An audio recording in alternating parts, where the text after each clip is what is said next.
podcast. Brace yourselves for a remarkable journey as we explore the cutting-edge AI technologies like ChatGPT and Midjourney that are reshaping our reality today. In this episode, we immerse ourselves in the captivating domain of artificial intelligence, featuring an exclusive podcast with the innovative filmmaker and AI trailblazer, Jamie King. Witness the incredible progression of these tools from their humble beginnings to their extraordinary potential, reshaping how we engage with technology. Creating content like this demands an immense amount of time and energy, and we'd appreciate your support by liking this video and subscribing to our channel to keep this content coming. Are you geared up to have your mind open to new horizons? Well, buckle up and join us on this exhilarating adventure with Jamie King. For everyone listening, I'm not sure if they've played around with Midjourney, but this is a program that allows you to generate unbelievably stunning image, things that you can't really begin to imagine that a computer created it until you played around, especially when you look at the newest paid version, Midjourney 5. I was hanging out with my family and they were looking to purchase a new piece of art for a place in their house. Rather than going out and purchasing art, I said, let's create something. Let's bring your vision to life and create an original piece on the wall. And there are prompts that you can put into ChatGPT that has it create and bring your vision for whatever you're trying to create in Midjourney to life. So I just asked them, hey, what do you want? They said, oh, well, Andy Warhol, we love the way that his images look. And I said, okay, that's great.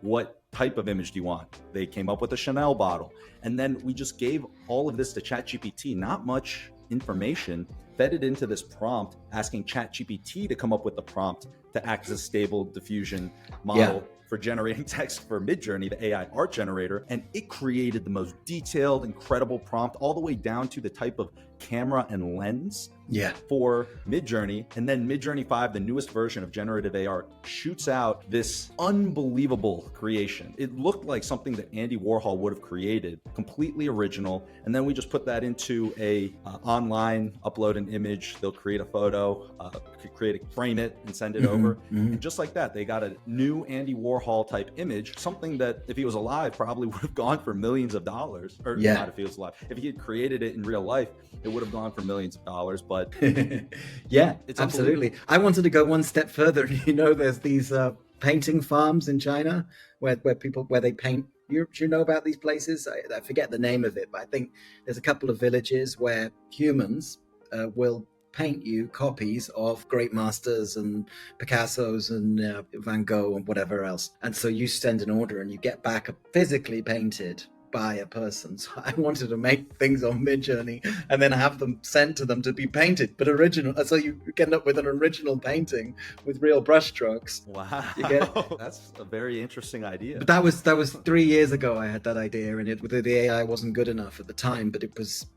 You could already see where it was going, but it wasn't good enough to do it. But now it would be more than good enough to do it. Now the question would be, would they ruin it? Because actually, it's gone to the point now where it looks like sensitive. Like you look at these Midjourney pictures and they look like they have nuance. They appear to have, they're redolent with meaning. 100%. And so I want to give a couple of examples from my own personal life that I think relate to this. So you mentioned the printing press. Printing press, very disruptive technology. Internet, very disruptive technology. I think that you and I are in a small subset of people who truly believe that AI is far more disruptive than the internet. But taking a step back and looking at when I was in school, I would go and have to memorize these things that I could access in a second on the internet. And it just was so mind-boggling. I would be looking at the way that the school system was set up and thinking, why can I not use a calculator? Why can I not use the internet? Now, right now in the school system, they've just had this unbelievable technology unleashed. ChatGPT, these resources that allow students to produce A+ work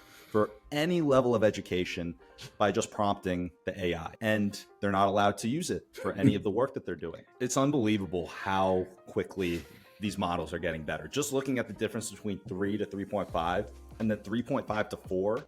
4 is unbelievable. Whenever I interact with GPT-4, I just can't believe that I have the ability to leverage this tool. I started with 2, and 2 was available, something you could run on your own machine, or you could run it as a collab. I had a few ideas what I wanted to do with 2. One of them was a woke bot. I probably shouldn't say this, but I didn't release it. But what I did was I trained it on like woke philosophy. So I took like 20 of these texts and fed it to GPT-2. And it was kind of like, I was like, I'm going to release this shit on Kindle, and I'm going to generate, I think it was around the time of the This Is Not a Person. Do you remember that website where you could reload and it would show you a different AI generated face? And we were bugging out because it looked like a real person. So I was going to use fake people, fake names, and woke tech. But the GPT-2 was like florid. It was weird, you know? It was strange. And I concluded that the amount of effort needed to take the garbage that it was spitting out and turn it into something that a human would reasonably construe as real was not worth, especially not for an art project or whatever you call that. But yeah, and then GPT-3 was like, holy shit, this thing makes sense. And then 4 is at some new level. Like I've had to rewrite a piece of code that I've written to summarize transcripts because I've written this code, this is an example of how things have changed, right? I wrote a Python script which sends chunks of interview transcripts to OpenAI and summarizes them so I can have an index, because I do these interviews that are like 3 days long, like 12 hours. And so, you need an index. And I've had to rewrite it because GPT 3.5 Turbo is so much better than 3, and cheaper. And so, you're constantly, we're like constantly being projected into this future. And I think it's the beginning of the singularity. And I've got a couple of things I want to write about it where I'm in two minds, because I could leave it to put in the film and then it'll be like, but by then someone else is going to have said it. So I figure I should write an essay about the spectacle thing. Because it's huge. But yeah, I don't know. What are you thinking about doing with it? Have you got ideas what you want to do? Or are you? Yeah, so there are quite a few tools. Some of them you might already know, but so I'll give an example of one tool, for example. So when you look at YouTube as a platform, or any of these social media companies, they're trying to find ways to keep people using the platform. And you've seen the explosion of TikTok, and then other companies like YouTube, Instagram, and Reels, TikTok, or doing shorts and just creating that content. If you have a podcast, for example, there's a lot of sections that if you could clip it down, hire someone, have them edit it, you could create things like shorts. And this is something that this interview is going to go out on a new channel. I'm starting a new channel where we can talk about other topics that aren't just Bitcoin or crypto related. We dove into AI in this conversation. Mostly AI, yeah. You can tell that I'm just super fascinated by this stuff. So me too. I was so pleasantly surprised once the conversation started. I said, we got to go down this rabbit hole. We only got so much time. But there's this tool that you might have heard of called Munch. No, I haven't heard of it. It's a very interesting tool that you can just upload a conversation, a podcast. You could even put in the URL for this podcast, for example, when it comes out, and then it'll automatically generate a ton of different shorts with tags, descriptions, everything based off of that video. The first draft is by no means a finished copy, but what you can do from there is you can all of a sudden have a great working first draft that has descriptions, tags, everything as a baseline that you can hand to an editor or do yourself to go and put out shorts of the content. And so this is something that I want to do, or any single person who's out there listening, if they want to take this content or any of our other podcast episodes, and then they could turn a business out of it where they just put an affiliate link to Sazmining's product, and then every single mining rig that's sold, say you're getting $50 commission, and you run these types of ads, you can get a fully functional business out. But that's just from a social growth side. There are other things like thumbnails, for example. Midjourney can be great to helping with thumbnails. Yeah. There's another tool, I'm forgetting the name off the top of my head, but you can upload an image to it, and then it will help reverse engineer a prompt from that. Oh yeah. You can do that in Midjourney now. Oh really? You can tell it to describe, and I did that actually, and it helped with my painting creation because when I fed it the things that it had generated that I liked, it actually added a couple of extra artist names to it that things that I hadn't had in the prompt. So I added those in, and I think it's about helping to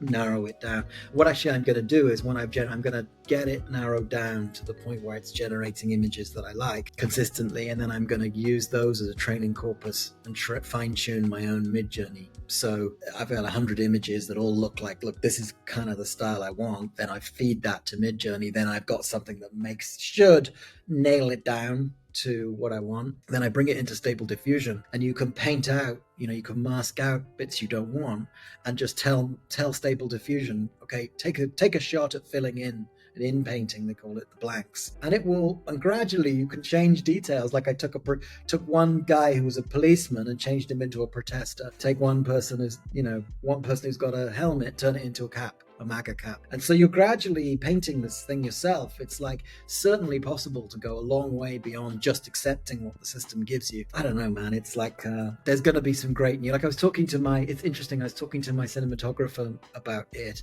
and when I first showed him about it half a year ago, look, I'm thinking about using some Midjourney stuff, and he was like, it doesn't, it just looks weird and so on. And then literally 5 days ago, I showed him some of these new animations, and he was like, this is mind blowing. So it's like 5 months we've gone from something that, look, dude, you're out there, this is not, to this looks fantastic, and I want to use it in my stuff.